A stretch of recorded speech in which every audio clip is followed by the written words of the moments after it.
Hello, I'm Shaun Ley. You're watching BBC News. We'll be taking a look at tomorrow morning's papers in just a moment. First, though, look at the headlines. Crowds continue to gather outside Kabul airport amid reports of chaotic scenes as the US advises its citizens not to travel there until they're asked to because of security threats. Senior Taliban figures, including the group's co-founder Mullah Baradar, are in Kabul for talks about establishing a new government. Greece has erected a 25-mile fence on its border with Turkey amid concerns about the many Afghan civilians who are likely to flee to the country. There have been clashes between Australian police and anti-lockdown demonstrators in both Sydney and Melbourne. Animal welfare campaigners have welcomed new government proposals to stop puppy smuggling.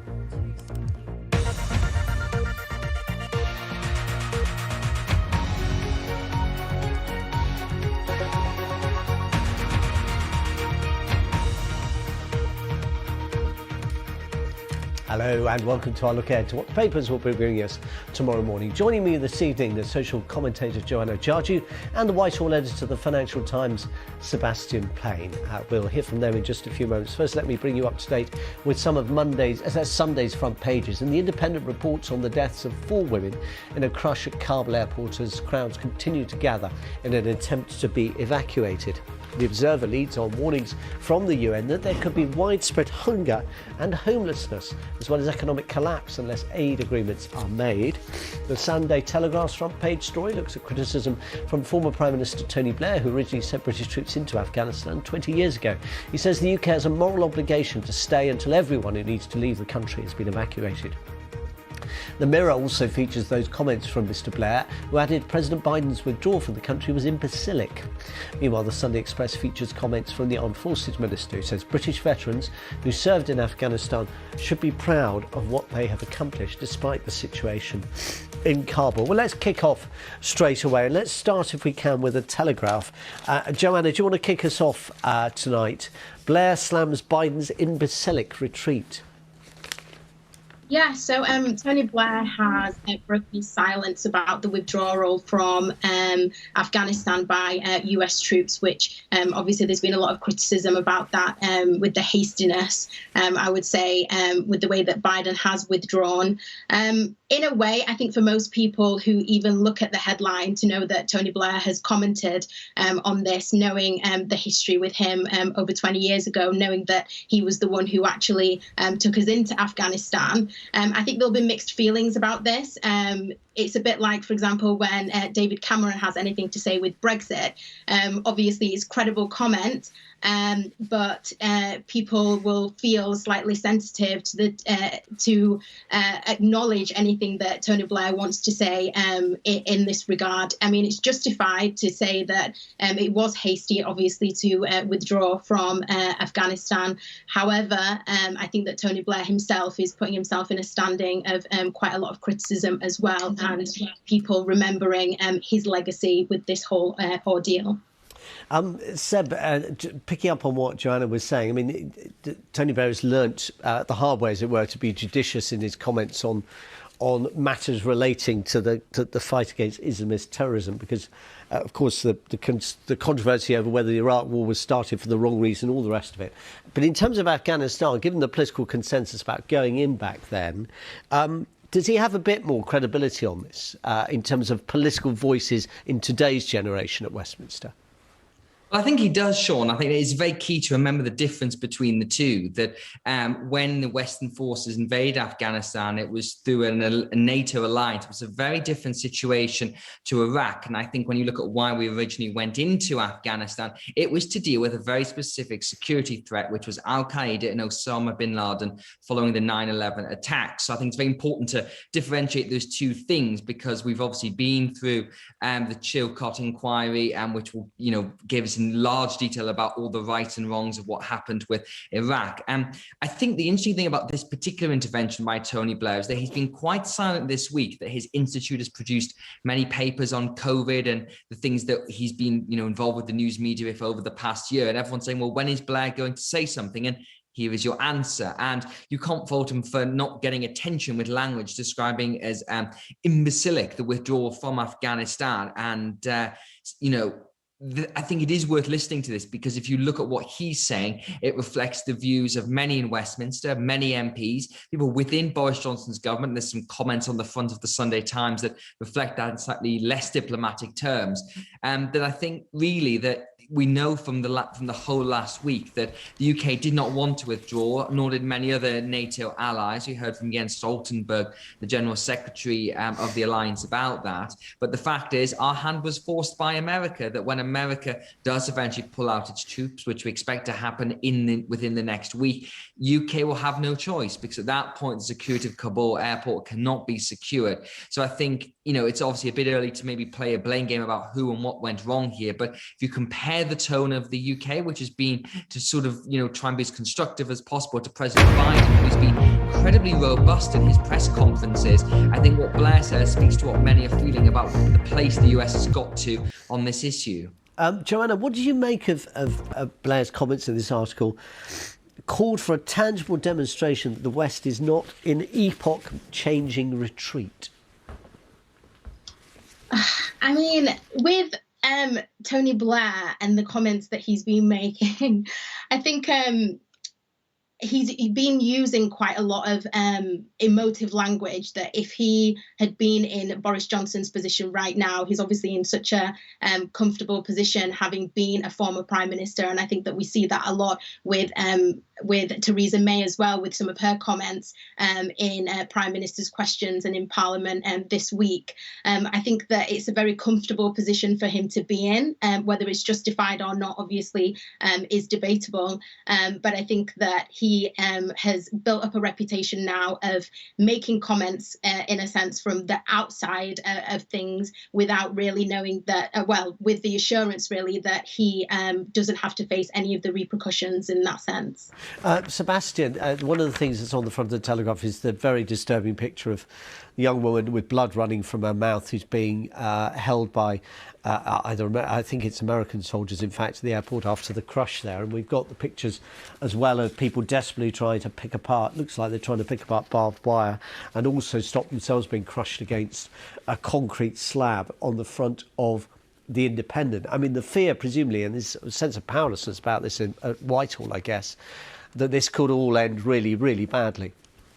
Indeed, and to not try and make the situation even worse, but I have a feeling that it might do in the next week, because when the US troops do finally pull out from Kabul, which we expect by the end of August, but there's some reports in tomorrow's papers, it could be as soon as Tuesday. When that happens, the UK will have no choice to leave. It doesn't matter how many people we've got out, whether we've got out everybody or nearly everybody. That's it. It's a very clear line, because the UK on its own cannot hold the security of Kabul airport. And then we face the terrible situation of potentially hundreds, if not thousands, of Afghan nationals who have helped Britain over the past 20 years, being trapped in Afghanistan, facing a new Taliban regime that we know very little about. There are again some very disturbing reports on the front pages tomorrow about their actions, about knocking door to door, looking for people who worked with Western forces. They've tried to present themselves as this new Taliban 2.0, which is a much more modernizing force. But the fact is, we really just don't know here. And just to return briefly to Mr. Blair's intervention, I take the point we were just hearing before that, obviously everyone will view what Mr. Blair has to say through a particular lens here. But in British politics at the moment, we're sorely lacking in elder statesmen. In Parliament, we only have one former Prime Minister, Gordon Brown, David Cameron. They're not in Parliament. And I think it's a good thing that Tony Blair is speaking out and still being involved within the public debate here, because a lot of the politicians involved at the moment weren't in Parliament when this intervention happened. So I think having some grey hairs involved in this definitely helps a better debate. Sebastian, I just want to pick up on that, because since you mentioned it, there were quite a lot of stories in the Saturday papers suggesting a kind of unease about Dominic Raab's role at the Foreign Office among Tory MPs. And we had Tobias Ellwood, I think, the night before, saying he thought that the government was overdue a reshuffle, and these events and COVID had illustrated, dare I say, a lack of depth among some senior ministers. Is that view just among the overlooked and the dispossessed, as it were, on the backbenches, or are you picking up more widely on the Conservative side?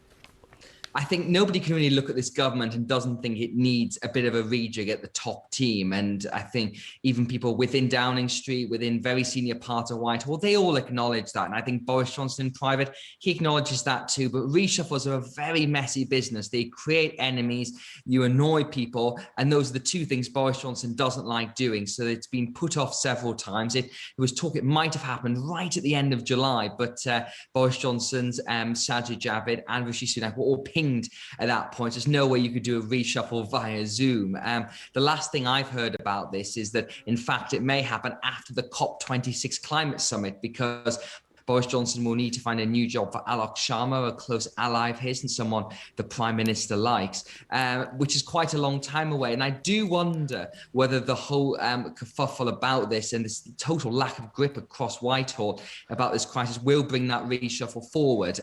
My general sense on Mr. Raab is that he's not necessarily going to go anywhere right now, because as the Sunday Times report, it was Boris Johnson who allowed him to stay on holiday for an extra couple of days. But when it comes to the next reshuffle, it might expedite his move to a different department that was already being discussed by some in the Prime Minister's inner circle. Good, thank you for that insight. Joanna, do you want to take us on to the Sunday People? This is kind of a heartening story, really, given the general tone of coverage about immigration we often get in the papers. Refugees welcome in our homes. So a record number of Brits have offered rooms to Afghans. And actually, earlier on this week, I saw a gentleman on Twitter actually tweet from Wakefield, where I'm from, that he had contacted Wakefield Council and offered a spare room. He was a pensioner. And I think it really shows the mood of the country at the moment when it comes to refugees coming from Afghanistan. I think that, this is a story that we've all been a part of. It's all been a part of our homes. Some people have had service people within their families, and they're very much, it doesn't feel as if it's a humanitarian disaster that is very much removed from the fabric of our country and our story. So it's no surprise to me that there's been a record number of even donations. I know that there's a charity in Manchester who have had massive donations of clothes, and obviously it's even more amazing that people are willing to welcome these refugees into their homes from Afghanistan. Yeah, I mean, there's no saucy on the front page, but I assume there's quite a lot more detail on pages 4 and 5, which we don't yet have. But Sebastian, that links quite neatly with the Sunday Express front page. The Veterans Minister saying, never stop being proud of what you as veterans in Afghanistan have done. And that it kind of picks up Joanna's point. Perhaps a lot of us who have no direct connection with the services forget the numbers of men and women who will have served in Afghanistan over the last 20 years in various capacities. I'm sorry, forgive me. Say again?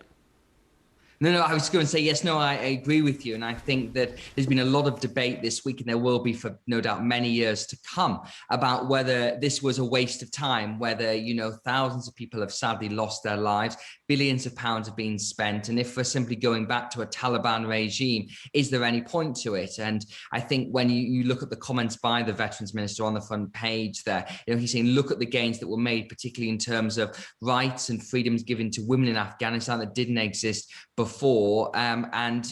It is a really difficult debate, and I think we'll have to see where the country ends up, how it interacts with the West, and ultimately, is it going to be a source of a terror problem to the rest of the world? Because fundamentally, that was the reason why Western countries got involved in the first place. But in terms of the number of people who've served out there, it means there are a lot of people who feel a direct connection to that country, which wouldn't have been the case before. And therefore, that might explain this wave of, not explain, but contribute to this wave of sympathy towards the Afghan people.